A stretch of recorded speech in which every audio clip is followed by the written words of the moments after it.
Welcome to Mainland, your local regional television station, coming to you from the Nelson and Tasman region. In today's news, eerie mystery in the Marlborough Sounds, skull found near Nelson Airport estuary, cyanobacteria warning for section of the Maitai River, man charged after bow and arrow incident, and council to release information on Trafalgar Centre. Marlborough Police is seeking information from the public about a 9-metre aluminium boat that has left Erie Bay in the Marlborough Sounds. A 55-year-old local man is on board the vessel, and at this stage police have no idea what his intentions were when he departed Erie Bay around 4 p.m. on Saturday the 8th of March. The harbour master and commercial vessels have searched the Marlborough Sounds, and at this stage it appears the vessel has left the Sounds area, however its intended destination is unknown. Police say the behaviour is out of character for the man on board the boat. He is an experienced seaman and weather and sea conditions have been good. The aluminium boat has a hard top which is painted white and it has a blue stripe along the side. It has an inboard diesel engine and has fuel tanks capable of taking it an extensive distance. The boat is called Erie. Police would like to speak with anyone who has seen this vessel or anyone who has information that may help locate it. Anyone with information relevant to this search should call Blenheim Police on 03 578 5279. And the discovery of a human skull on the shoreline near the Nelson Airport estuary has locals mystified. Nelson man Nate McHugh found the skull on Sunday. Police are working with DOC and the Coroner's Office to analyse the skull, which is thought to be between 50 and 150 years old. Nelson City Council is urging people to avoid allowing their children to play in or their dogs to swim in the Avon Terrace section of the Maitai River between Bridge Street and Nile Street due to increased levels of cyanobacteria, also known as blue-green algae. This is the only area of the Maitai River that has exceeded safe levels of cyanobacteria, and bathing holes upstream are not currently affected.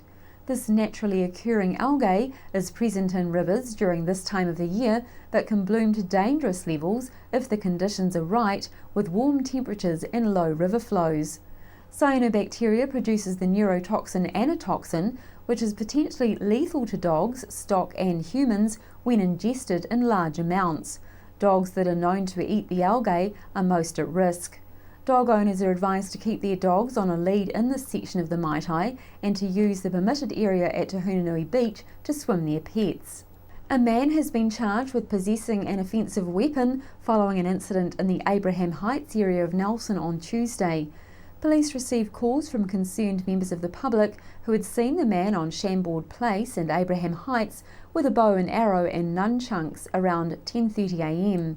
Police contained the area and then challenged the man as he stood in a driveway.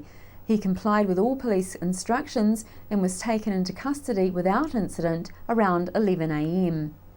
Taste Tasman has been a successful Tasman school fundraiser, which was instigated by Jodie Farthey of Sport Tasman 4 years ago to coincide with Taste Tasman. However, these last few years it's been a standalone activity and has drawn large crowds from all over the area. This year was no exception. Chrissy Small spoke to Muddy Buddies participant Graham O'Brien in our studio about the event and also caught up with Tasman School Headmistress Pip Wells in Tasman to find out more about the event, its future move and the upcoming Taste Tasman event on May 4th. Muddy Buddies was on the weekend. Now, it's rumoured that it could be the last because of concerns about the environment being damaged, the ecological damage that could be taking place in the bay, the estuary. Yeah. But anyway, the day, how did it go, Graham? You were there. You ran it, didn't you? Yeah. Went around, did 2 runs with my daughter loves it. We went last year. thankfully it was much better than last year. Felt like it was near freezing last time. It was a nice sunny day. They got a big turnout. I mean, it's a fantastic event for the community. It brings so many people out, and the kids. I mean, what kids don't love running around in the mud? Yeah. For the environmental impact, I mean, I can't say. I mean, for a one-day event out into the mud flats and back. You've got to, I guess with everything you have to weigh up what damage is being caused to what's being done for the community. Right. And I think they were saying they were hoping to get as close to 1,400 people there. So I hope they got that many. That was more than last year. Yeah. And you can just go to see how much the whole community enjoys it. I mean, we came out from Nelson. I mean, people came from everywhere. The councillors, Tim King and Julian Edgar were there from Tasman, and they all come in. So yeah, everyone's there. The kids love it. They're all dressed up. I mean, you can't ask for a better community spirit exercise, I think. No, that's right, and a good fundraiser for the school there. Well, with $10 a head, it must be a fantastic fundraiser. Yeah. So, but that's what it's all about. People willing to pay it. It's good, and they know that it's going for a good cause. Yeah, and everyone's having fun. That's right, and I suppose they had the volunteer fire brigade hosing down people at the end. Yeah, we all had to go on the hoses to hose everyone else down. So no, it was really, really good, and it's good to see the kids out there, and also when they get out there and they get stuck. People have to help each other and they have to dig each other out of the mud, and you help people that you've never met before, you might never meet again, but you know, that's what it's all about. The kids really push themselves to the limit when they're all up to the waist in mud and having to just swim through mud. It's a character building exercise. That's what you can't stop or you sink more. So and no one can help. Well, you know, not many people are helping you because everyone's in the same boat. So no, it's fantastic. Yeah. Oh well, Graham, well done. Do you know how far in the listing you finished? Oh no. We just go for the fun. We help far too many people out of the mud to be worried about getting in a place. Oh well, congratulations on completing and not much. picking up any mud bugs. Yeah. Thanks very much. No, it was great. Yeah, we'll see you there next time. Pip Wells, Muddy Buddies. What a great event. Now, I believe this year is the last year in its current position? Absolutely, that's the case, yes. So we've been going for 4 years and we've had a fabulous time, and we'll continue to have a fabulous time, but we're going to move it out of the area in front of the school. That's an area that a lot of people, including kids from our school actually, have actually been working to develop over the last couple of years since the change to the highway. Right, so now, okay, so we've got the estuary as it stands. I mean, it's really muddy there. Oh, yeah. The paddocks through the domain here, so that's all not going to be on the menu for next year? No, it won't be on the menu for next year. Right. No, but there will be another space yet to be told, so it'll be a grand secret. We'll unfurl it later on in the year with a bigger, brighter, better Muddy Buddies for 2015. Great. Now, this year has been another raging success. Any idea yet how the fundraising side of it's gone? Well, everybody is busily toting up numbers as we speak, actually. So we're not entirely sure, but we do know that we've got numbers approaching what we had last year, which was 1,400 people, which is a huge effort. So that's really exciting, and I'm sure it'll have a great impact on our finances I'm sure and what we can do for the kids. Yeah. Now, Taste Tasman, it was a lay year last year. Mm-hmm. This year, are you going to go back to that? Absolutely. Yes, we're looking forward to rolling that out, and there's a lot of work in the background as we speak. So it's going to have a slightly different sort of feel to it. It's moving into May, so it'll be more midday, and we're hoping that everybody's going to really enjoy it. Great. So those are two great big fundraising events for the Tasman School. Yeah. They must set you up quite well for future projects. They certainly do. That's what makes the difference between being able to do just what the government funds, which is increasingly less as it is with everybody in this world at the moment, or being able to add that extra to what the kids get to enjoy and learn.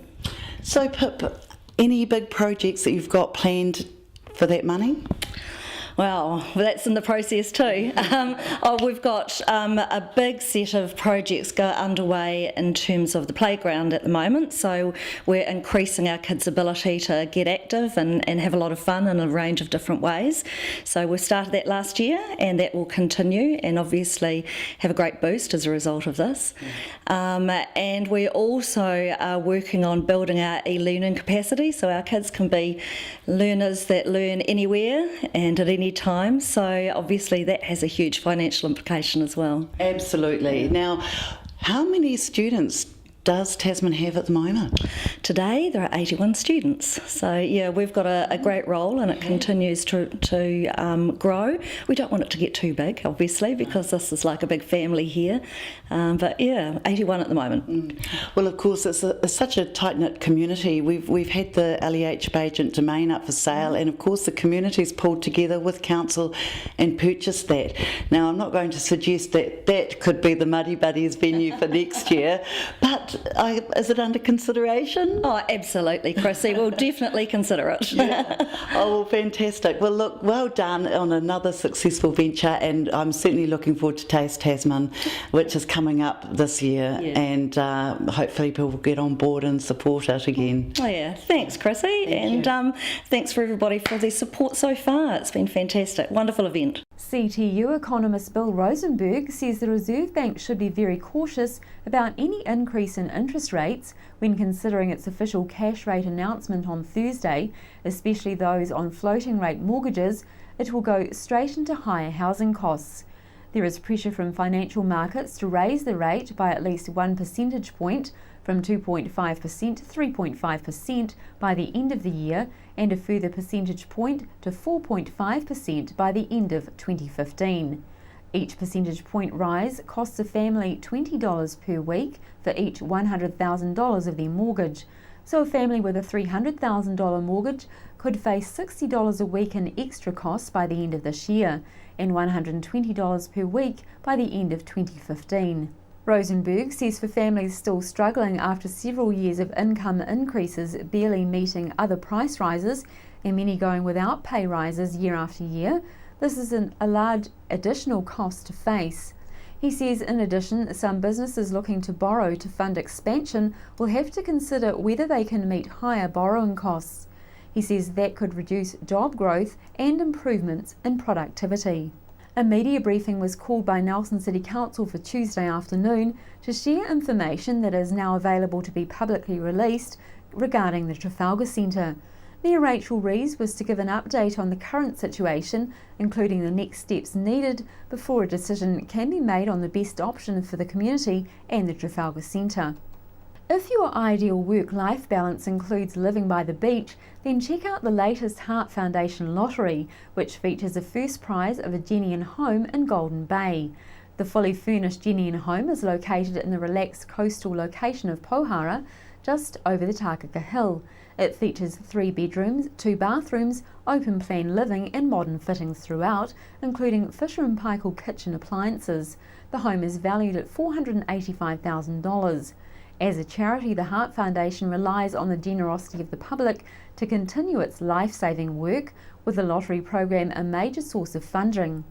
Heart Foundation lottery manager Gail McIntyre says this prize offers more than just a property, but rather a complete lifestyle package. She says from the superb interior design through to the landscaped outdoor living area and range of top-line appliances, this home offers its future owner a slice of luxury in one of New Zealand's most sought-after lifestyle property locations. She says its location is superb, so close to town but yet tucked away at the northern end of Abel Tasman National Park. Pohara is perfect to escape the everyday. The house is located at 73 Richmond Road and can be viewed on Wednesdays and Fridays from 4 to 5:30 p.m. and on Sundays from 1 to 4 p.m. until the 14th of March. Tickets for Lottery 86 cost $12.50 each, and the lottery closes on the 14th of March. Ticket order forms can be found at www.heartfoundation.org.nz/lottery. Call 0800 750 150 or from the Nelson Heart Foundation office at 42 Halifax Street. After the break, we'll bring you the latest weather update and some events and happenings coming up from around the region.